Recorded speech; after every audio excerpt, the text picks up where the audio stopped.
诸神万界的东周之地，那里的神法封印大阵被破了。此时，这艘漆黑如墨的方舟上传出一道苍老的老人声音，不过所说的语气并没有谈吐不清，更是条理清晰，根本不像是一位正常老人能够说出来的话。哦，那里的神法封印大阵都被破了，不应该吧？那里可是有造化神器和神物作为阵眼，想要破除这2大阵眼，恐怕就算是大道主神难以破之。随着另一道声音的传出，这无尽的混沌中，竟是有着一丝微弱的光打在了他们的身上，可以朦胧地看到2位老人站在方舟上，其中一道身影，他身材魁梧，但岁月在他的脸上留下了深深的皱纹，刻满了岁月的痕迹，但每一条皱纹都仿佛在讲述着他的故事，让人感到他的智慧和魅力，但他的眼睛却依然明亮而富有神采。他的头发已经变得花白，但却一丝不苟地梳理着，给人一种严谨而又有序的感觉，甚至身上所散发出来的气息，竟是比身旁的枯瘦老人所散发出来的气息更加的诡异可怕，甚至有一种能够审判万物灵魂魂魄威慑力。不管是多么强大的灵魂魂魄，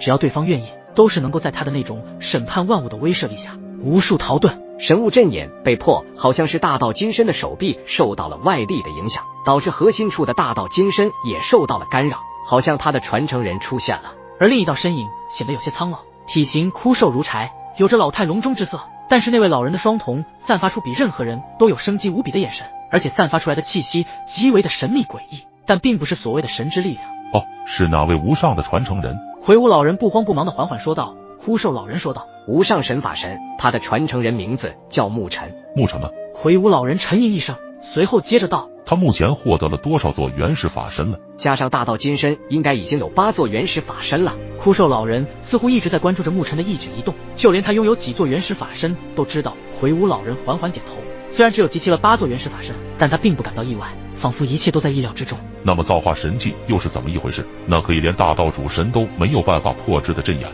在了解了大道金身之后，那位魁梧老人继续问道，是亡灵神族的神灵出来了，他们夺取了神谕碑。枯瘦老人倒是将自己刚得到的消息一字不漏地说了出来，一听是亡灵神族的神灵夺取了神谕碑，魁梧老人的身上隐隐间散发出一股极其可怕的气息，这股气息乃是令所有万魂都不敢靠近，一旦靠近就会被审判。亡灵神族不是被灭绝了吗？难道还有幸存下来的亡灵？显然听见亡灵神族的消息，魁梧老人些许有些吃惊。我也觉得奇怪，当年的天古浩劫，7大神族乃是被7大魔神首当其冲，甚至就连万魔之祖都降临7大神族领域，那一场神战简直就是7大神族的永远噩梦。回想起当年的天古浩劫，枯瘦老人都带着一丝叹息，似乎那一场神战不仅是对7大神族，也是对整个大宙都造成了严重的创伤。看来7大神族中还有一些幸存者，如今亡灵神族夺取神谕碑，看来他们是想要复兴整个亡灵神族，真是一个好算计。殊不知他们这般做法，恐怕会导致大宙再次陷入危机的边缘了。魁梧老人那双可以洞悉一切事物的眼眸中散发出一道无色的金芒，一股审判的气息悄然在这片混沌中弥漫。依据我的推测，想必恐怕这次连他们自己都不知道自己已经被那些魔物利用了。枯瘦老人喃喃道，其实他也对此次万界圣子之地中出现亡灵神族之灵而感到吃惊，这也是他们首次祭天古浩劫之后所见到的7大神族之一的亡灵神族幸存者。当年天古浩劫一战后，他们也曾派人前去探查，结果整个7大神族的领域没有任何一位残存者，他们全部陨落在了那一场神战之中。明九，你立马派出鬼灵前往7大神族之地看看，是都有亡灵神族的存在痕迹。此时魁梧老人发出一道主宰万魂的审判之声响，启明九王也是立马点点头，毕竟这事情也不是小事，如果亡灵神族真的有幸存者存在，现在又被那些魔物利用，恐怕事情会变得特别的糟糕。对了，明月那丫头在这段时间里，她的神血封印怎么样了？此时魁梧老人似乎想起了什么事情，便对着明九王问道，目前来看应该没有什么问题，不过那丫头的曾经记忆最近似乎频繁地在他脑海里浮现，有些扰乱了他的心神，使得对于神血封印的控制也越来越难以控制了。这般回答的时候，明九王的脸上也是带着一丝凝重之色，毕竟那神血封印之事可不能出一点差池。怎么会这样？难道他的记忆提前被激活了？明九王叹了一口气道，没错，因为在之前他有几次施展了铭文塔，其中的那股力量被入侵体内了一部分，也导致激活了他部分的记忆。只要明月丫头在最佳的时间里控制住神血封印，那么她便安然无恙。如果她难以控制住神血封印，甚至提前释放出了神血，恐怕她自身也会陷入极度的危险当中。这对于我们整个神冥界来说，是一件不折不扣的大事啊！刚刚还拥有可以审判一切万魂魁梧老人，此时他的脸上也终于出现了一道严肃之色。所幸上一次司神并没有责罚你，私自将明月丫头带出去。如果司神真的当时对你进行责罚的话，想必你现在就已经不存在了。对于这位司神，不仅是明九王都对其忌惮，就连这位魁梧老人也必须对司神毕恭毕敬，不得有半点违背，这就是神冥界的规矩。是啊，那次事情发生以后，明月那丫头就一直在丰都城中，不曾踏出来半步。明九王想起来，当时自己也差点做了一件大错事，如果那个时候没有听明月那丫头的话，就不会带她出来，也不会让她施展明伦塔，导致现在神血封印难以压制。不过明月现在也为了控制住神血封印，一直在丰都城的彼岸冥河中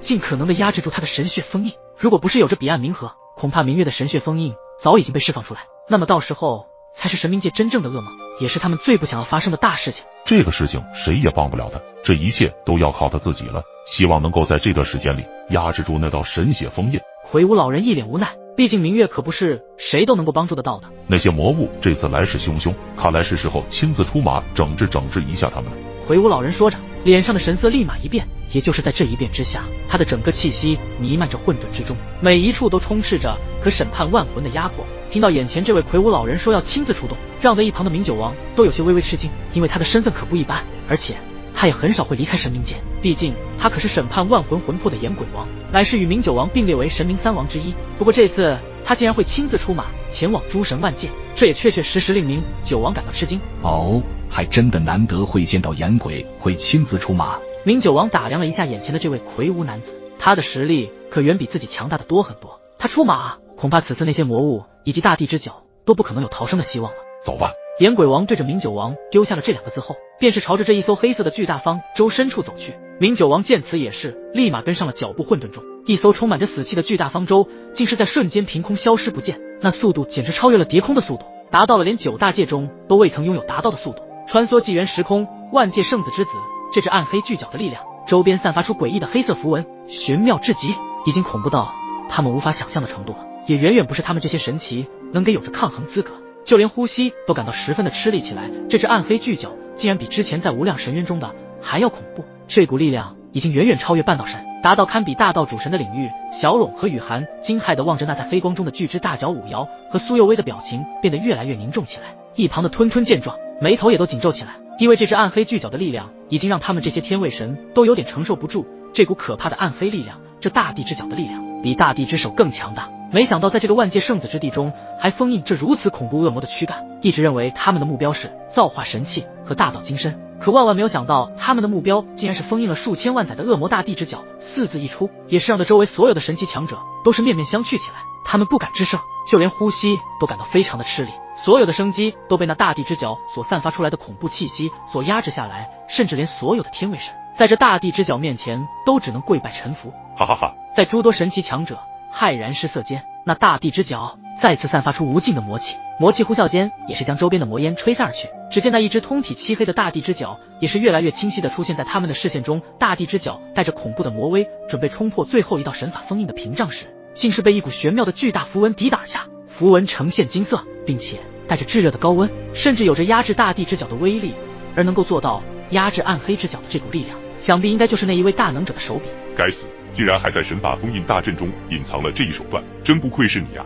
一道魔怒之声从大地之角中传了出来，随着魔怒之声传出，一股股可怕的暗黑力量冲击在那道最后神法封印的屏障之上。不过屏障只是震动了几下，最后被那道金色符文再一次的压制下来。玄妙无比的符文散发出极其不可思议的力量，不断的压制着想要从里面出来的大地之角，但是任凭暗黑之角如何爆发，却还是一步步的被压制镇压下来。大地之角上仿佛出现了一只若隐若现的暗红色眼眸，那只眼眸中有着令人发指的恐怖毁灭之气，仅仅还是在神法封印的大阵中，就有一股令封印外的所有天位神都差点被那恐怖毁灭之气所影响。这威慑力恐怕就算是一些大道主神都难以做到，可这大地之角能够做到这般，这简直就是所有神奇的噩梦。如果一旦彻底的破封，那么整个东周之地就会夷为平地。众人也是稍有庆幸，这只暗黑之角并没有完全的破封。心有余悸之下，在场的所有天位神开始聚集在一起，在暗黑之角破封之前，能够有什么办法将这恶魔给再次封印？而目前这里实力最强的